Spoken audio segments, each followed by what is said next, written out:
Setiap subuh. Setiap subuh, dua malaikat berdiri, ya, terutama di pintu-pintu masjid. Karena sini bukan subuh, berarti maknanya orang berangkat sholat subuh ke masjid dan ke musola. Terus dia mendoakan setiap waktu, ya, sampai selesai subuh. Apa doanya itu aja, Pak? Orang yang berimpak, dia minta kepada Allah ganti. Orang yang tak mau berimpak, dia bilang hilangkan. Ya, nauzubillah, maksudnya bukan hilang duitnya, Pak, tapi hilang berkahnya, gitu.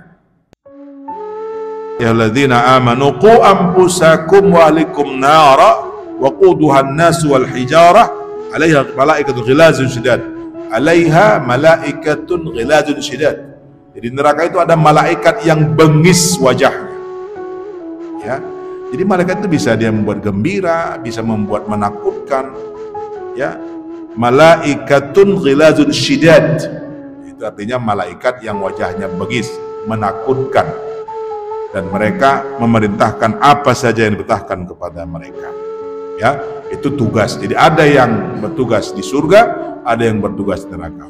Termasuk berikutnya adalah an-nuzulu bil wahyi. Ya, inilah dia malaikat Jibril.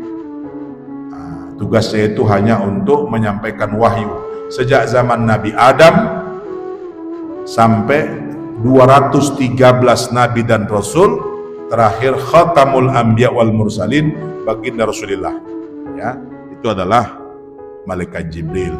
Yang dia punya nama lain dalam Al-Quran, ada menyebut dalam surah Al-Baqarah, disebutkan di situ bahwa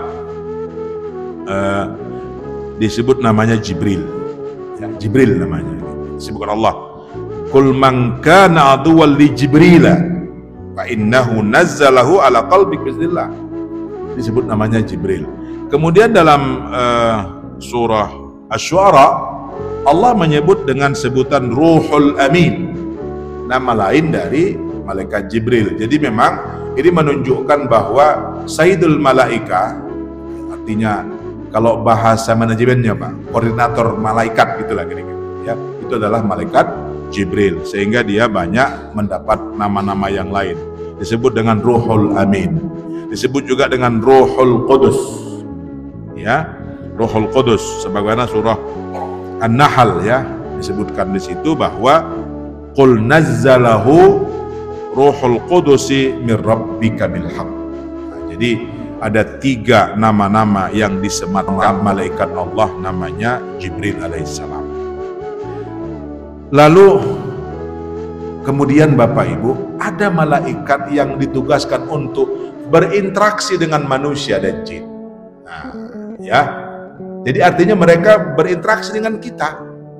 Hanya saja kita tidak bisa melihat mereka, dan mereka senantiasa mengawasi kita, melihat kita, memperhatikan kita.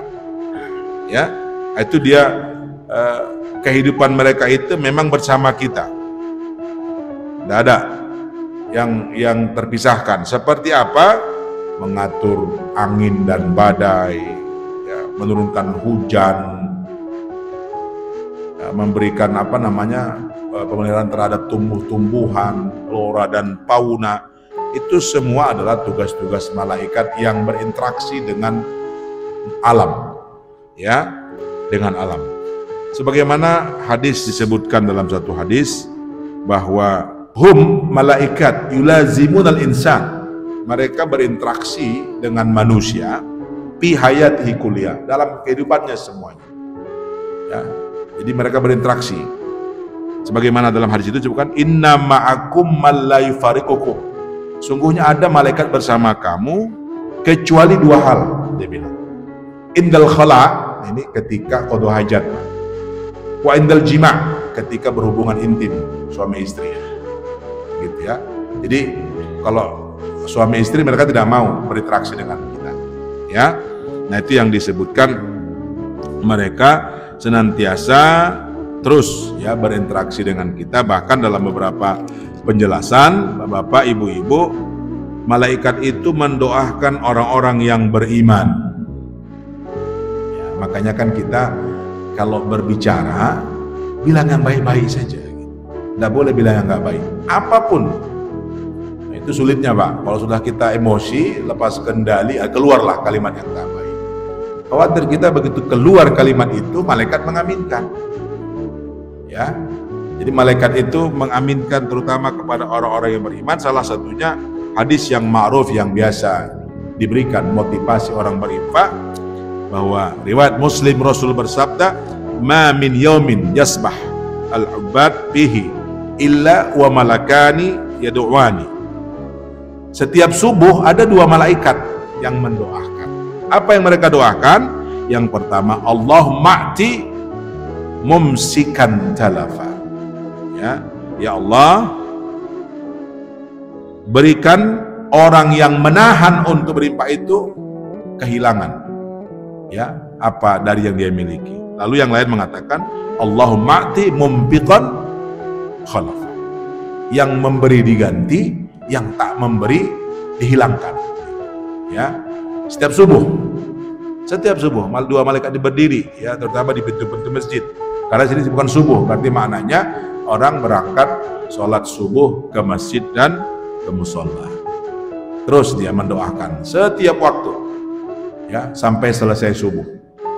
Apa doanya itu aja, Pak? Orang yang berinfak dia minta kepada Allah ganti. Orang yang tak mau berinfak dia bilang hilangkan. Ya, nauzubillah, maksudnya bukan hilang duitnya, Pak, tapi hilang berkahnya gitu. Ya, kadang-kadang kan kalau kita pernah merasakan bahwa banyaknya dapat bulan ini, tapi tak nampak katanya. Oh begitu, Pak, ya. Tak nampak gitu, tak babokas gitu. Nauzubillah, bisa jadi itu hilang keberkahannya, ya. Apalagi ini yang selalu kita amalkan, ta'minuhum ma'al musallin, mengaminkan bersama orang yang sholat mengatakan amin. Nah, tapi kalau kita kan biasa amin gitu, Pak. Tapi kalau di haram itu amin, nah gitu. Nggak usah paling dipertentangkan itu, Pak. Ya, yang penting amin itu artinya istajib du'ana. Arti amin itu istajib du'ana. Ya Allah, perkenankan doa kami. Apa doa kami? Yang pertama, iyyaka na'budu wa iyyaka nasta'in. Ya kan? Yang kedua, ihdinas siratal mustaqim. Yang ketiga, siratal ladzina an'amta 'alaihim ghairil maghdubi 'alaihim waladdallin. Marahnya Allah dan jalan yang sesat. Amin. Nah, itu dia. Makanya kita tidak boleh mendahului terlalu, ya, begitu waladdallin langsung amin, imam juga amin. Ketika bertemu aminnya imam dengan makmum, disitulah sebenarnya malaikat mengaminkan apa yang kita minta. Sebagaimana hadis, ya, yang disebutkan, idza qala, dari Abi Hurairah, idza qala al-imam ghairil maghdubi alaihim waladdallin faqulu amin, qala al-malaikat yaquluna amin. Malaikat bilang juga amin. Wa innal imam yaqulu amin, faman wafaqa, orang yang bertemu bersamaan ta'minahu ta'minal malaikah, ghufir lahu ma taqaddama min dhanbi. Jadi ketika imam bilang amin, makmum bilang amin, malaikat bilang amin, ini bersatu ini, Pak. Antara aminnya imam, aminnya malaikat, aminnya makmum, maka itu satu mustajab yang tak tertolak bagi Allah tentang doa kita. Makanya kita dituntut untuk sering-sering menjaga sholat jamaah, supaya kita selalu mendapatkan aminnya malaikat, aminnya imam, aminnya jamaah. Ya, itu yang merupakan motivasi kepada kita. Jadi ini termasuk tadi tugas-tugas malaikat yang berinteraksi dengan manusia. Lalu kemudian malaikat itu juga huduruhum salatal fajri wal asri min kulli yaum. Itu pasti, Pak. Apa itu? Malaikat yang hadir salat subuh, salat asar. Jadi memang salat yang paling sulit bagi orang munafik itu salah satunya adalah salat subuh, salat isya. Ya, salat isya gitu. Karena kebiasaan orang-orang jahiliyah kan begitu matahari tenggelam mereka sudah asyik dengan kebiasaan mereka minum-minum ya, berhibur-hiburan gitu. Begitu gelap mereka langsung berbuat hiburan. Nah, malaikat ya, akan menyaksikan orang-orang yang sholat pada sholat subuh dan sholat asar. Asar ini pun sesuatu yang kadang-kadang sering terlalaikan. Apakah dia bekerja, apakah dia petani, apapun, pedagang gitu. Ini kadang-kadang asar selalu melalaikan. Ya, orang kantoran begitu rapat, sebentar lagi. Begitu mau sholat udah jam 5, Pak. Ya. Memang sulit ya, tapi di sini disebutkan bahwa orang yang sholat subuh dan asar, tentu kalau berjamaah, takbir ihramnya bersama takbirul imam ya. Jadi ketika mereka sedang sholat asar dan sholat subuh. Kemudian apa lagi Bapak Ibu? Hadir malaikat itu nuzuluhum inda qiraatil Quran. Pastilah ini Bapak Ibu. Mereka hadir ketika kita membaca Al-Quran. Makanya masing-masing kita lah.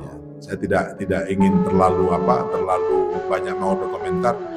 Kalau memang Al-Quran kita baca semangat ketika bulan Ramadan, atau sekarang itu berkurang, saya khawatir memang Al-Quran nggak mau kita baca gitu.